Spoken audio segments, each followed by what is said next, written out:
يا رسول الله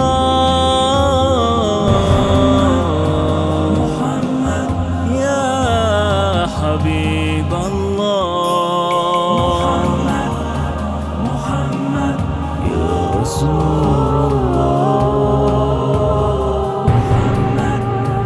محمد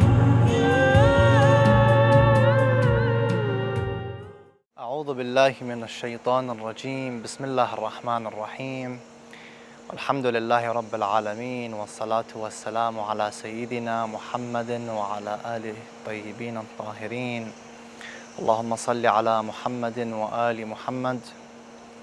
In the name of Allah, the Beneficent, the Merciful, the Gracious, the Most Compassionate, may the peace and blessings of Allah Ta'ala be upon the Prophet, his Messenger, Muhammad sallallahu alayhi wa alihi wa sallam, the symbol of justice and wisdom, and on his Ahlul Bayt, his household. May peace and blessings be upon them all. I further extend my congratulations to the Islamic family on this auspicious occasion and event, the divine appointment of Rasulullah sallallahu alayhi wa alihi wa sallam, the establishment of the divine revelation. What does mab'ath mean and what does it refer to? Mab'ath is the day the final conclusive message of Allah Ta'ala was established on this earth. At a day like today, the 27th of Rajab, angel Gabriel, Jibreel alayhi salam, descended upon our Prophet sallallahu alayhi wa alihi and delivered God's message to him. Now, there's something called gradual revelation. And gradual revelation is what took place. It's basically revelation over the period of time.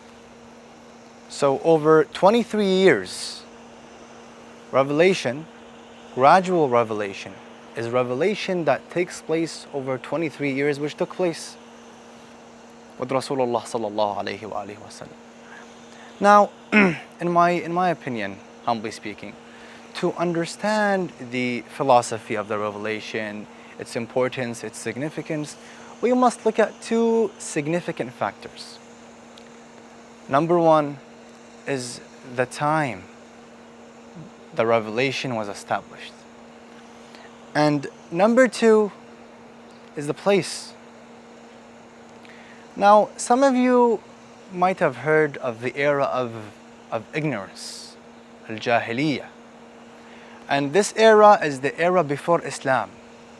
This era was an era where the Arab community and the community as a whole reached the utmost ignorance.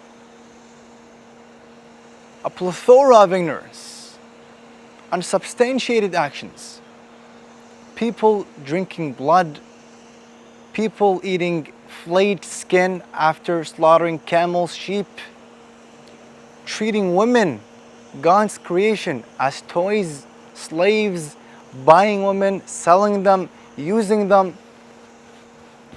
This is the era of Jahiliyyah, which was before Islam, and which the Prophet sallallahu alayhi wa alihi wa sallam stood against and fought.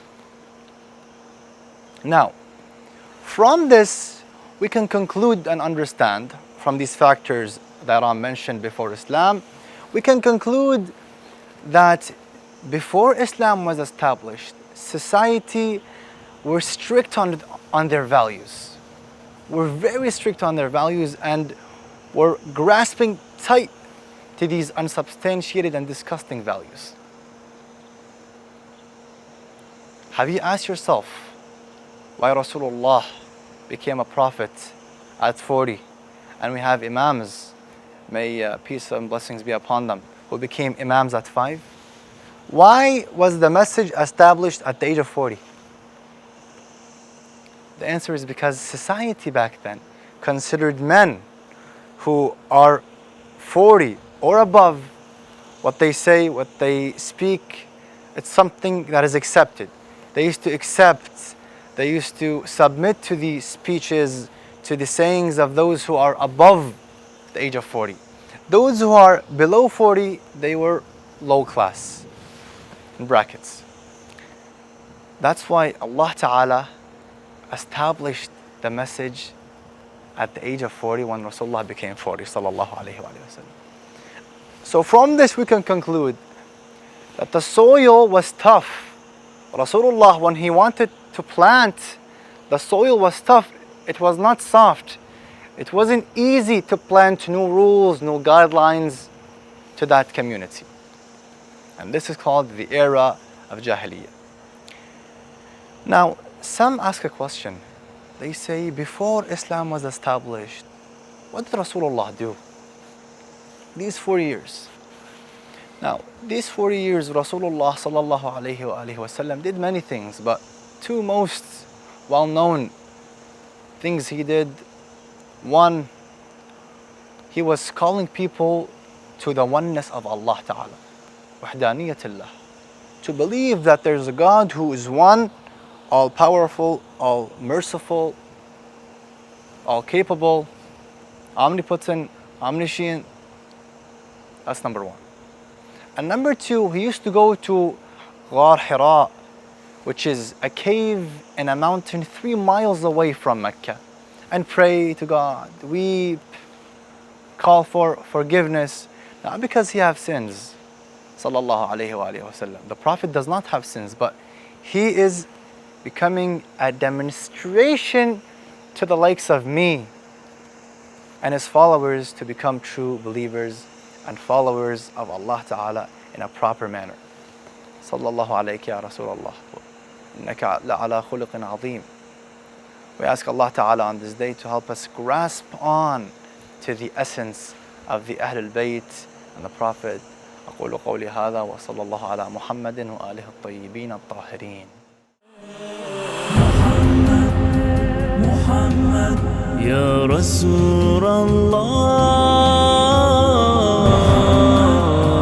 محمد يا حبيب الله محمد يا رسول